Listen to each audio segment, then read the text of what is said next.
एक बार की बात है, एक गांव में दो पति पत्नी रहते थे।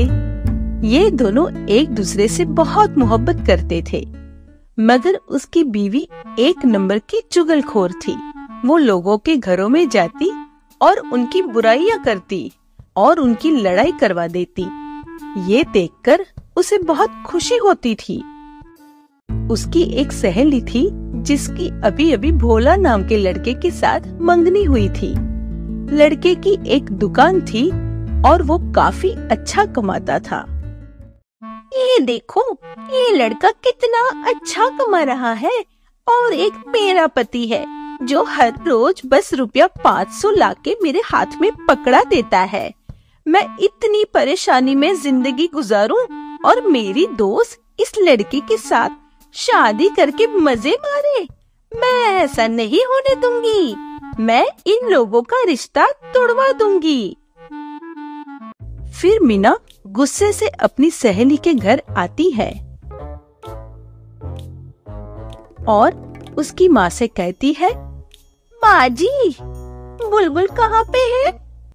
बेटा, वो किचन में खाना बनाने के लिए गई है। अच्छा माँ जी, मैंने सुना है कि आपने अपनी बेटी बुलबुल की शादी उस भोले के साथ तय कर दी है। क्या मैंने सही सुना है? हाँ मीरा बेटा, तूने बिल्कुल ठीक सुना है। हम तो बहुत खुश हैं कि हमारी बेटी की शादी इतनी अच्छी जगह हो रही है। लड़का बहुत अच्छा कमाता है और तो और शादी में 10 तोले सोना भी दे रहा है। माँ जी, आप लुट गई, आप बर्बाद हो गई। वो लड़का तो एक नंबर का बदमाश है और जो उसकी दुकान है वो दुकान भी किराए की है।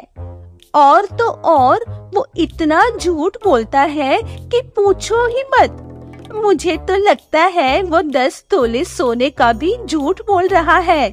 शादी के बाद तेरी बेटी को नौकरानी बना के रखेगा। ये तू क्या कह रही है? तुझे कैसे पता चला कि वो झूठा इंसान है? माँ जी, आप सच में बहुत भोली हो। वो लड़का मेरे पति मीठे का दोस्त है। मीठे ने ही मुझे उसके बारे में सब कुछ बताया। उसकी बेटी बुलबुल खिड़की के पास खड़ी ये सारी बातें सुन रही होती है कि मीना उसका रिश्ता तुड़वाने का कह रही है। माँ जी, मेरा काम था सच सच बताना। अब आगे आपकी मर्जी कि आप अपनी बेटी की जिंदगी बचाती हो या फिर बर्बाद कर देती हो। नहीं नहीं मीना, तुम्हारा बहुत बहुत शुक्रिया जो तुमने मेरी बेटी की जिंदगी बर्बाद होने से बचा ली। हम उसके साथ अपनी बेटी की शादी नहीं करेंगे। मीना बहुत खुश होती है कि उसका तीर सही निशाने पर लगा है और वो खुशी खुशी वहाँ से चली जाती है। तभी उसकी बेटी उसके पास आती है। माँ, ये झूठ बोल रही है। मैं जानती हूँ भोला इस तरह का नहीं है। वो बहुत ईमानदार है। तू अपना मुंह बंद कर। मैंने फैसला कर लिया है। अब हम तेरी शादी किसी और से करेंगे। ये सुनकर उसकी बेटी बहुत उदास हो जाती है और जल्दी से भोला की दुकान पर जाकर उसे सारी बातें बताती है कि उसने झूठ बोलकर हमारा रिश्ता खत्म करवा दिया है। बुलबुल, ये तुम क्या कह रही हो? क्या अब हम कभी एक नहीं हो पाएंगे? नहीं भोला, तुम अभी जाकर मीना से बात करो कि वो माँ को सच बता दे। ठीक है बुलबुल, मैं मीना के पास अभी जाता हूँ। फिर भोला मीना के पास चला जाता है। मीना, आज ये तुमने मेरे होने वाले ससुराल में जाकर क्या बुराई की है? उन्होंने हमारा रिश्ता तोड़ दिया है। अच्छी बात है जो रिश्ता तोड़ दिया है। मुझे तो तू जरा भी अच्छा नहीं लगता, इसलिए मैंने तेरा रिश्ता खत्म कर दिया है। मीना बहन, किसी की बुराइयां करना अच्छी बात नहीं है। तुम अभी उनके पास जाओ और उन्हें सब कुछ सच सच बता दो। नहीं जाऊंगी मैं उनके घर, कभी नहीं जाऊंगी। तू जल्दी भाग जा यहाँ से, जल्दी भाग। अच्छा, मतलब तुम अपनी हरकतों से बाज नहीं आओगी। अगर ऐसा है तो ऐसा ही सही। देखो अब मैं तुम्हारे साथ क्या करता हूँ। भोला वहाँ से चला जाता है और एक जगह बैठकर सोचने लगता है कि अब उसे क्या सबक सिखाया जाए। फिर उसके दिमाग में एक बहुत ही जबरदस्त आइडिया आता है और वो मीना के घर के बाहर आकर छुपकर खड़ा हो जाता है। कुछ देर बाद वह अपने घर से निकलती है तो वो उसके घर के अंदर चला जाता है। ओए लाल कपड़े, तू कौन है और मेरे घर में क्या करने आया है? मैं जो भी हूँ, तू ये बता मीना कहाँ है? क्यों, तुझे उससे क्या करना है? उसे बहुत जरूरी काम है। मुझे उससे बहुत जरूरी बात करनी है। अपने मुंह से मेरी पत्नी का नाम मत ले। जो बात करनी है मुझसे कर। अच्छा, तो तुमसे करूं। तो ये लो 5,000 रुपए रामलाल ने दिए हैं। कह रहा था कि मीना को दे देना। ये तू क्या बात कर रहा है? ये रामलाल कौन है? मुझे क्या पता रामलाल कौन है, अपनी पत्नी से ही पूछो। उसने कहा है कि मीना को 5,000 रुपए दे देना और कहना कि इन पैसों के कपड़े खरीद ले। फिर भोला वो रुपये 5,000 मीठे को देकर वहाँ से चला जाता है। मीठे को मीना पर बहुत गुस्सा आता है। अच्छा, तो मेरे पीछे यह सब कुछ चल रहा है। शादी मेरे साथ और कपड़े किसी और के पैसों से। आने दो इसे, आज इसकी खबर लेता हूँ। कुछ देर बाद मीना अपने घर आती है। इतनी देर क्यों हुई? कहाँ गई थी तू? मीठे, मैं अपनी सहेली के घर गई थी। तू इतना गुस्सा क्यों कर रहा है? पहले ये तो बता।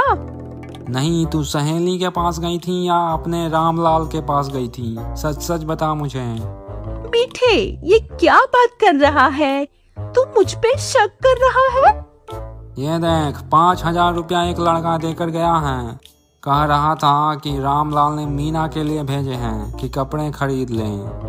मीठे, मैं तेरे अलावा किसी से प्यार नहीं करती। मीठे मेरी जान, मैं तेरे बगैर मर जाऊंगी। भोला बाहर मिठाई का डब्बा लेकर खड़ा होता है। अब मजा आएगा ना। इसकी ठीक धुलाई हो रही होगी। अभी तो पिक्चर बाकी है मेरे दोस्त। मैं अंदर जाकर आग को और भड़काता हूँ। फिर भोला अंदर चला जाता है। देख, आ गया यह लड़का। लाल कपड़े, अब क्यों आया है यहाँ? भाई, मैं मीना बहना के लिए मिठाई का डब्बा लेकर आया हूँ। रामलाल ने भेजा है। वो कह रहा था कि अगर मीना जी को ये मिठाई अच्छी लगे तो मैं उनके घर पे और बहुत सारी मिठाइयाँ भेज दूंगा। ले सुन ले, अब लोग मेरे घर में मिठाइयाँ भेजेंगे। तू क्या गुल खिलाते फिर रही है? मीठे, ये लड़का झूठ बोल रहा है। ये मुझ पे इल्जाम लगा रहा है। मीना, बहुत हो गया। ओ लड़के, क्यों मेरा घर खराब कर रहा है? तेरी माँ की कसम सच सच बता दे, वरना मीठा मुझे घर से निकाल देगा। अच्छा, अब तुम्हारा घर खराब हो रहा है तो तुम्हें बुरा लग रहा है, और जो तुम मेरा घर खराब करके आई हो उसका क्या? भोला मेरे भाई, मैं तेरे आगे हाथ जोड़ती हूँ, सच सच बता दे। मैं कसम खाती हूँ, आज के बाद किसी की बुराई नहीं करूँगी और बुलबुल के घर जाके उसकी माँ को सब कुछ सच सच बता दूंगी। ये हुई न बात। शुक्र है तुम्हें अपनी गलती का एहसास हो गया है। मीठे, रामलाल वाली सारी बातें झूठी थी। आपकी पत्नी बुराइयां करके मेरी शादी तुड़वा कर आ गई है। मैं उसका ही बदला ले रहा था, पर अब मीना को अपनी गलती का एहसास हो गया है। ओह, शुक्र है ये झूठ है। मेरी तो जान ही निकल गई थी। मीना, अगर किसी का घर खराब करने की कोशिश करोगी ना तो घर अपना ही खराब होगा। चलो अब इस लाल कपड़े से माफी मांगो। भोला, मेरे भाई मुझे माफ कर दे, मैंने तुझे परेशान किया। मैं अभी बुलबुल के घर जाके दोबारा तेरे रिश्ते की बात करके आती हूँ। फिर मीना बुलबुल के घर जाकर उनको सब सच सच बता देती है और उन दोनों की दोबारा बात पक्की हो जाती है। तो दोस्तों, कैसी लगी ये कहानी? कमेंट करके हमें जरूर बताएं और ऐसी ही कहानी देखने के लिए आप हमारे चैनल को तुरंत सब्सक्राइब करें। धन्यवाद।